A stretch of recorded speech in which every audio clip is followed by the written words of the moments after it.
Welcome to Women at the Gate podcast. I'm Beth Jenkins. I'm so excited to be your host on this very first season of Kay's podcast. Kay Snipes is the creator of Women at the Gate. She's the author of Bigger Than Your Business, and she is a serial entrepreneur who just oozes with wisdom. As you hear her story, you're going to understand how she has really earned that title, honestly.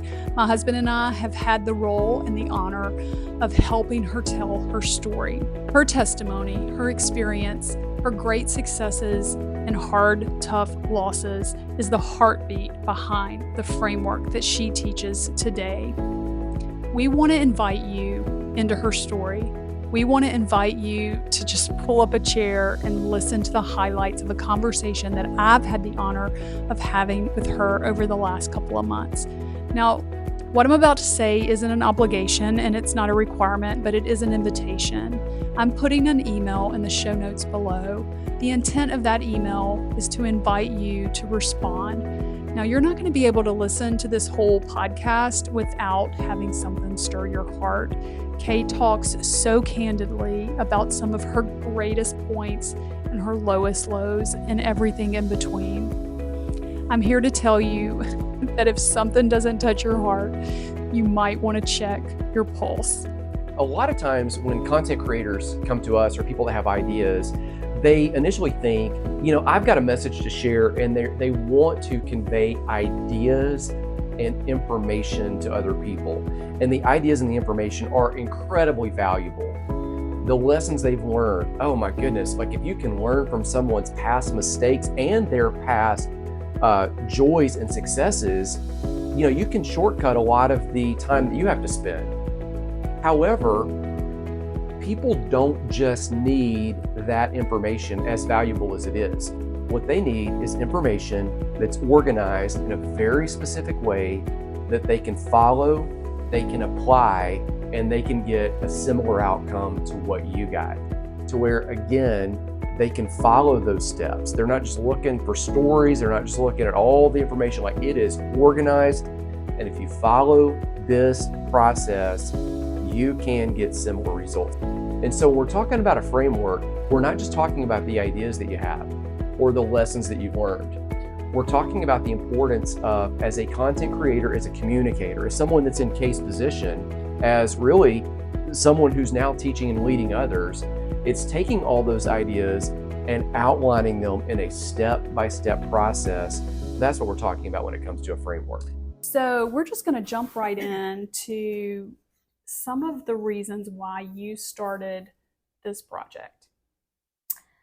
Well, that's because I don't want people to feel isolated. And when you start a business, sometimes you can. It's so important to be within a community and a sisterhood, or women need other women to speak into our lives. The Bible says the older women should teach the younger women. That's how a lot of things are transferred and and imparted, is through that relationship with other people. Yeah, would you say that you feel like women feel isolated, especially after the last couple of seasons in the whole world that we've had? Absolutely. Or not just isolated, but they're looking to peers rather than maybe older women. Mm-hmm. And it's easy to get into the comparison mode when you're just looking to peers. Yeah, I think that there's a certain value that comes when you have space and you have community to talk about some of the challenges that you have, especially in business. And then, family and all the things kind of overlap, especially with women. So talk a little bit more about why you feel that community is so important for women in particular. Well, just in my own life, I know how important it was. My husband had his own business. I had 3 children. I homeschooled. I worked in the business, and then I was very actively involved in church. But every Wednesday night, I had a group of older women that really just provided that safe place for us to go. They didn't do a lot of teaching. It wasn't that. It was just, there was a space to kind of talk to people that had been where I am now. And that really gave me a lot of encouragement to keep going on my journey. So I feel that creating that sisterhood is so important. And a lot of times we tend to put on our husbands things that need to come from other women. Oh, that's good. Yeah. Yeah, that's really good. So that sense of community, I think, looking through this book and reading through the book, like that's the core of the framework. Even though, we're going to get into why you created this framework and exactly what it is, but the bottom line is it all comes back to being together, each other, and having that community together. So I think that is really something that people are going to hear over and over. The name of your framework is Women at the Gate, and which I have loved listening to the reason behind the visual of the gates. Can you tell us a little bit about the biblical concept behind that for you and why you chose that? Well, gates in biblical times were places where a gatekeeper was someone who had the keys that either, let you in or forbid you to come in. And in ancient cities, they were places of actually where business was done, kind of like our courthouses today. And they were like places where the legislative assembly of the community or the ecclesia gathered and made decisions. So, but a gate, we have many gates in our, we are the gatekeeper for our own lives as women, what we let in and what we forbid to come in. We are gatekeepers in our homes, what we let in and what we forbid to come in. And in our businesses, we occupy places of influence in the community. If you have a business in the community, you are a gatekeeper in your community. A lot of things were transacted in the Bible. Boaz had to go to the city gates to redeem Ruth. So gates are important. Yeah, I love that. I was really drawn to that part. Women at the gate. Like you have a visual. It would be interesting to me to like get a lot of women and just start discussing like, what does that mean to you? Mm-hmm. Because every time I think about it, there's a different visual that kind of comes into my heart. And I think what resonates with me the most is like being a gatekeeper of my home. Like, especially if you have kids, which we do. And you think like, hey, I'm the one that's responsible for what comes in and out. And if something comes in and gets past the gate that you didn't realize it, like there's certain things that start happening that kind of like represent that is the case. And you can realize, oh, wait, I need to go make sure my gate is not wide open. However, that's very easy for me to think about from a family standpoint in my home. But I can honestly say that I have not really, until I read your book, I didn't really think about that for my business. And I'm just kind of being transparent because we don't think, oh, what I let in and out of my business, you don't really look at that as the same way as your home. So that's kind of how it resonated with me to begin with. I want to take just a moment to let you know of a resource of Kay's that you can get immediate access to. Down in the show notes, you will see a link to how to pray for your business. Now, there is absolutely no doubt that you and I both pray for our business in some capacity, but if you on any level feel like you are sometimes missing some intentionality, you need to go check out this resource. It helps you with a day-by-day strategy of praying for your business. And I don't know any other way to tell you except it is rich in wisdom and it is so easy to apply. So check that out. Let's get back to the show. Can you just briefly tell us about the parts of your framework that kind of bring back, and then we'll kind of step into why those are so important and relevant? Well, the first thing I think is personal growth. Your business will never outgrow you, and we have to always start with ourselves. It always comes from the top down. So if you're in business, you're the one. So we have to focus on, self-care. We have to understand our identity, and as a Christian, our spiritual growth, that doesn't stop when we leave home to go to work. The second part would be presence and power. God wants to partner with you in your business. I mean, that's what he did in the garden. He came in the evening to partner with Adam and Eve, and that's the same thing he wants to do with us today. He wants to partner with us, and we need his presence in our business. He's not asking us to do this business, to go out and do something on our own. He's wanting to do it with us. Then principles of kingdom business. And you can learn principles of kingdom business, how to do your business with integrity by applying biblical principles for finance, for leadership, for your operations, for dealing with employees and your customers. Then promotion and marketing. How you're going to share your message and market your business is going to reflect your values. And what audience are you trying to connect with? Who is your audience? Who's your target market?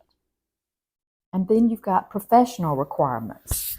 You have to have the right legal structure and logistical things in place so that you can operate smoothly and confidently. And you don't have to know all the answers to everything. That's where you need a community, and you'll have to have other people to help you.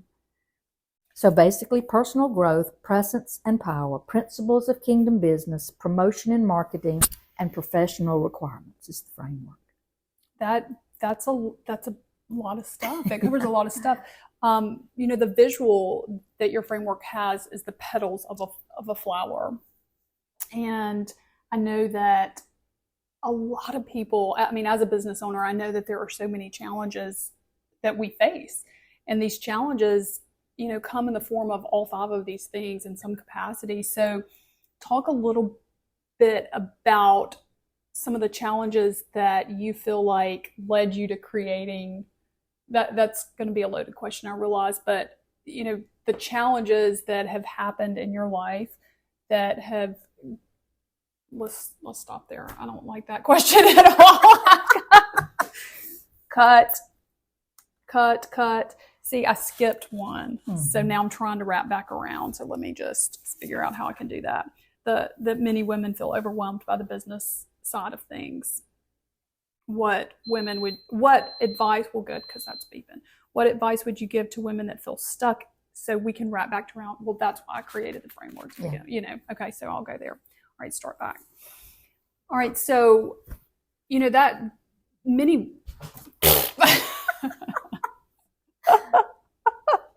All right, cut, take 4. I'm so glad for edits, post show edits. Okay. I think that many women feel very overwhelmed by the business side of things. I know I personally have felt overwhelmed in my business. From legal forms to, oh my goodness, the state even requires so many things that you do. It's almost as if they discourage people from being in business. What advice would you give women who feel stuck in some of these areas? Don't be afraid to ask for help. That's what the community and the framework is all about, is to realizing you don't have to do this on your own. And the first thing is, God is not asking you to do something on your own. He's wanting to partner with you. And so you can seek help, like in accounting or in legal compliance. So that's why we built the framework. So you don't have to have all the answers. God doesn't, give you a vision and then say, you go do it. He gives you a vision so that you can partner with him. Oh, I love that. It's so obvious, to partner with him, especially as a believer.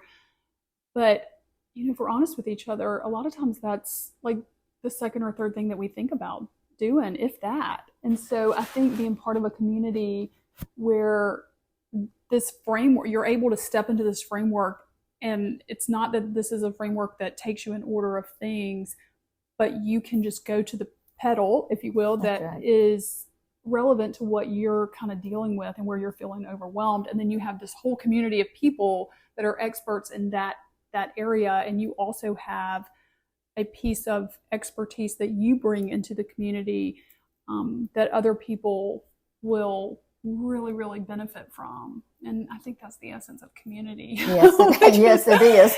But we all lack genuine, authentic, bold, and trustworthy community. Like, we all need more of that, in my opinion. So this is just a really short overview of kind of where we're going to take the whole entire podcast series. What would you say would be your takeaway? You know what we're about to address, but what would you leave listeners with today that would invite them back to, for this journey, for the next, 7, 8, 9, 10 episodes where we're going to really dig into each chapter of your book? What's kind of stirring on your heart that you would just leave listeners with? Well, remember, you don't have to do it on your own. That if God has given you a vision, then He's going to give you provision, and just being in a community. It's like being in a body. It's being in a family. People want to help you. They have expertise in other areas. You don't have to have it all. You won't have it all. So I just want to encourage everybody to not feel overwhelmed and to just step in, find your place, because you'll have something that you can contribute to the community of women. Yeah, I second that. I think, knowing what's coming for everyone, I think that synergy part, just the body of Christ, if you will, like I have something to give, I have something that I need, you have something to give, you have something that you need. And the beauty of being a part of a community is that what I need today may be different than what I need next week. And what I learned today may be what someone else needs, next week. And so I'm just really, really excited to dive into this. I think we should wrap up this episode so we can get into the next one. I want to just give you a little teaser of what's coming up next week. We're going to dive really deep into each one of the 5 components of the framework. And we're going to start with my favorite, which is personal growth, on the next episode. So I really encourage you, if you're listening now, to subscribe to this podcast so you can get the notifications as we drop the rest of the episodes. And we look forward to seeing you next time. I look forward to sharing my faith and my life with each one of you. That is so beautiful. If you ever have the opportunity to meet Kay in person, I think that you need to jump on that because you are absolutely delightful. And I really appreciate you showing up. Okay, as we wrap up today's episode, I want to tell you a couple of things before we go. Don't worry, I will only keep you for a second. Number one, thank you. Thank you, thank you, thank you. Thank you for taking the time to listen. Thank you for investing in your personal growth. Thank you for sharing this with a friend or subscribing so you don't miss a future episode. Thank you for leaving a review. Thank you, thank you, thank you. Number two, I am going to put some valuable information down in the show notes. Now, if you don't know about Kay's resource and course called Praying for Your Business, I'm here to tell you, you might want to check that out. So it might be your next step, it might not, but learning to intentionally pray for your business was a game changer for me. So here's the deal. We all say that we're going to pray for our business. We love Jesus. Of course we do that. But sometimes we judge ourselves by our intention when we should be measuring by our behavior. And sometimes our behavior doesn't always add up to what we think or want to do. So Kay's strategy for praying for your business gives you a day-by-day plan. It's just amazing. So that resource is now available and it's down in the show notes, and I really encourage you to check that out. And until next time, Kay says throughout her book, be blessed and not stressed, and I think that needs to become a t-shirt. What do you guys think? Maybe even a coffee mug. We'll see you next time.